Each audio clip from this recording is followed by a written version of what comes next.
টাঙ্গাইলে জন্ম ও মৃত্যু নিবন্ধন সনদ সংশোধন নিয়ে ভোগান্তিতে স্থানীয়রা। একদিকে সপ্তাহে একদিন মাত্র চালু থাকা এই কার্যক্রম, আর অন্যদিকে সার্ভার জটিলতায় ভোগান্তির মাত্রা বেড়ে যায় কয়েক গুণ। দূর দূরান্ত থেকে সেবা নিতে গিয়ে দিনের পর দিন অপেক্ষা করতে হয় সাধারণ মানুষকে। টাঙ্গাইলের বিভিন্ন উপজেলার সেবা প্রত্যাশীরা এভাবেই ভিড় করেন স্থানীয় সরকার বিভাগের কার্যালয়ের সামনে। বসার জায়গা না থাকায় অনেকেই বসেন মেঝেতে। জন্মমৃত্যু নিবন্ধন সনদ সংশোধনের জন্য তাদেরই অপেক্ষার ভোগান্তি। জেলায় জন্ম মৃত্যু নিবন্ধন সনদ সংশোধন কার্যক্রম চলে সপ্তাহে মাত্র একদিন। আবেদনকারীর সংখ্যা যতই হোক, দিনে সেবা পান মাত্র ২০০ জন। তার উপর সার্ভার জটিলতার কারণে মাঝে মাঝে বন্ধ থাকে সেবা, ফলে চরম বিপাকে পড়েন সেবা প্রত্যাশীরা। আমাদের অনেক হয়রানি। কেউ আছে একদিনে ছুটি নিয়ে আসছে, সরকারি চাকরি করে, তারা নিরুপায়, ছুটি হয় না।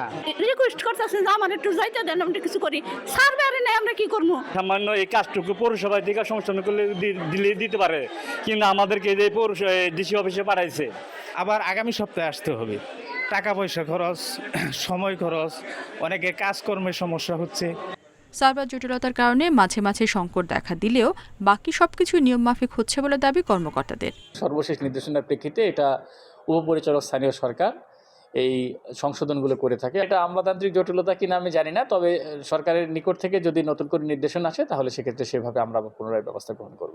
সাধারণ মানুষের ভোগান্তি কমাতে প্রতিটি উপজেলায় এ সেবা চালুর দাবি স্থানীয়দের। Independent news.